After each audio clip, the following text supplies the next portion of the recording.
Ever spent a summer, like, fixing up a bulldozer? Yeah, not exactly your typical summer job. No, not unless you're Jeff Bezos. Right. Right. So in this deep dive, we're really going to break down his conversation with Lex Fridman.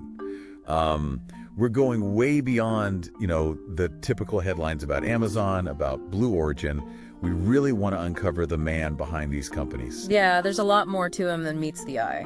For sure. Yeah, and we've got some really fascinating insights to share about, his life, his companies, and that big, bold vision he has for humanity's future in space. It's a big one. It is a big one. And it all starts on a Texas ranch, believe it or not. And exactly, Silicon Valley. Yeah. No, not at all. Yeah. This is where Bezos honed his ingenuity, Not in some fancy lab, but out there fixing windmills alongside his grandpa. Real hands-on stuff. Talk about a hands-on education. It's amazing how that kind of upbringing really shaped his problem-solving approach. Absolutely. I mean, he's actually talked about rebuilding a D6 Caterpillar bulldozer with his grandfather when I was a kid. And you can see how that experience, the problem-solving, the persistence, it becomes deeply ingrained in how he approaches everything, from Amazon to Blue Origin. Yeah.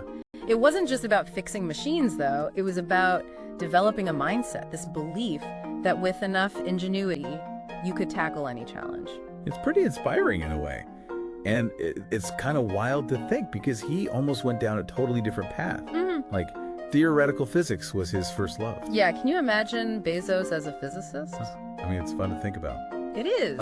It's tempting to play that what-if game, but the truth is Bezos actually had a pretty humbling experience at Princeton. Oh, really? He did. He met a fellow student, Yasanta, who had this almost superhuman ability to just solve these complex physics problems, like, instantly. Oh, wow. And it was a real turning point for Bezos, a reminder that brilliance comes in many forms, That's a good lesson. It is. So what does that mean for, those of us who aren't theoretical physicists, who aren't, tech billionaires? What's the takeaway?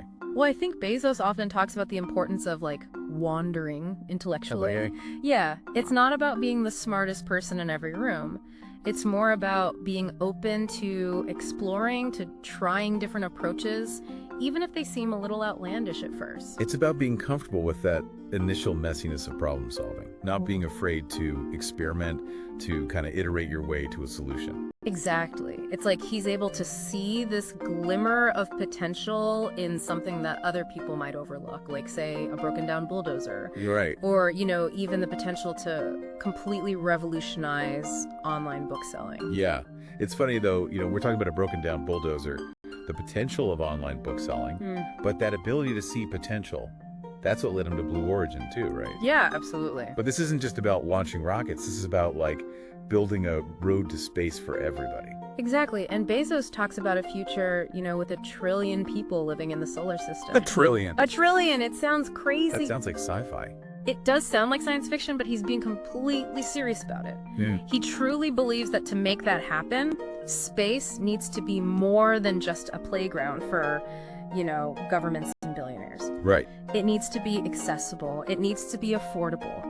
Yeah. It needs to be a place where entrepreneurs, where dreamers can actually, make their mark. So more like the Wild West, those early internet startups, rather than the space race of the 60s. Yeah, that's a really good analogy, because just like the internet boom, that needed the existing infrastructure. You had credit cards, postal services, communication networks. Right. All of that had to be in place. Yeah. And Bezos believes future space ventures, they're going to need that same kind of foundation. Okay. And that's where Blue Origin comes in. They're really laying the groundwork for a future where space entrepreneurship, it's just as common as, starting an online business is today. Wow. And the flagship for all this, the one everybody's talking about, the New Glenn rocket, this thing is massive. It's a beast. It's reusable. It can carry 45 metric tons to orbit. We're talking 7 BE-4 engines, each one generating over 500,000 pounds of thrust. It's hard to even fathom. It's unbelievable. It really is. And it's pushing the boundaries of, what we thought was possible with rocketry. Yeah. But the real game changer here, the thing that could make Bezos's vision a reality, is the reusability. Okay, so walk me through this a little bit, because landing a rocket that's been to space, that's not exactly like parallel parking. No, it's not easy. What makes that even possible? you're talking about this massive booster stage, right? Coming back from the edge of space. Right. And it has to touch down perfectly on a platform. And we're talking about a platform that is essentially a dot in the ocean. It's incredible. It takes incredibly precise control, these innovative materials, this deep understanding of aerodynamics, of physics, all of it has to come together perfectly. It's remarkable what those engineers are able to accomplish, really pushing the limits of what's possible. They really are. So what are some of the materials and technologies that are involved in making something like this even achievable? Well, one of the keys is using these really advanced materials, things like carbon composites. They're incredibly strong, but they're also super lightweight. Right. And that's essential when you're building something that has to withstand the forces of launch and re-entry. Makes sense. And then there's this process called friction stir welding. Okay.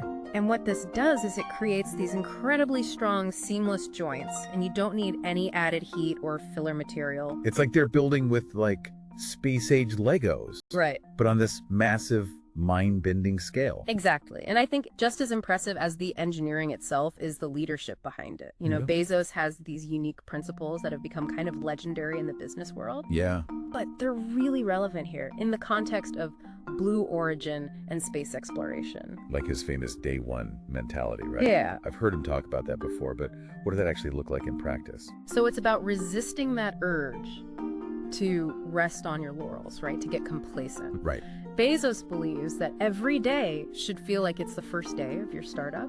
You keep that same energy, that excitement, that willingness to experiment. So how do you hold on to that, though? That Yeah. sense of urgency as a company grows, as it evolves? Yeah. I mean, it's easy to get bogged down in bureaucracy, to lose that spark.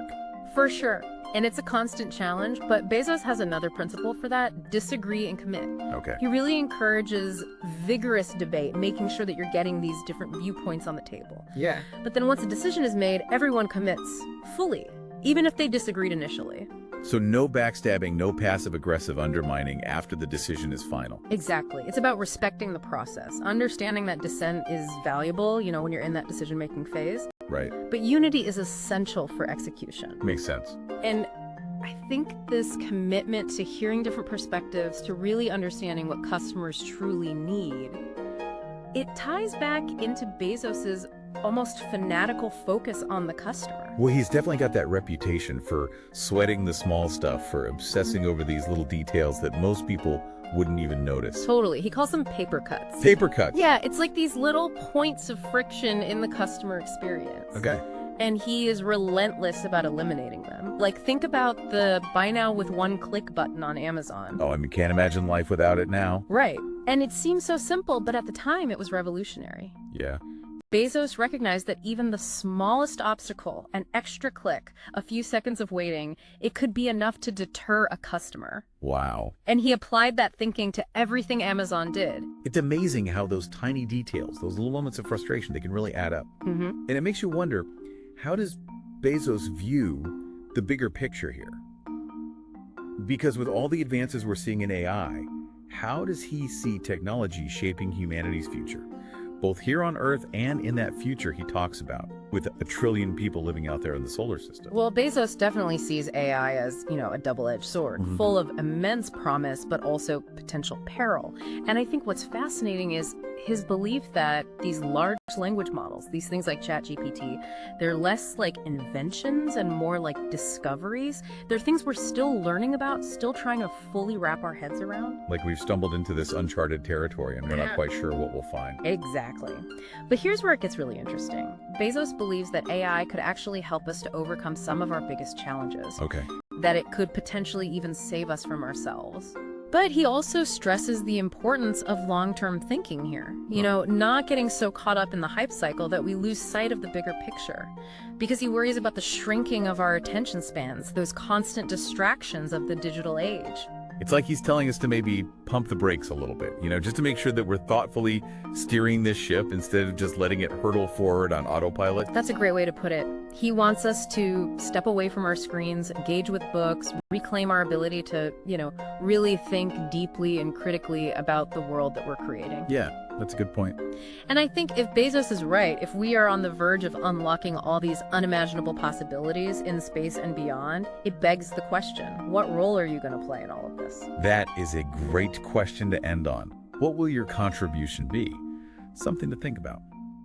And that wraps up our deep dive into the world of Jeff Bezos. Until next time, keep exploring, keep asking those big questions, and who knows, maybe you'll be the one building that next breakthrough invention or launching us towards the stars.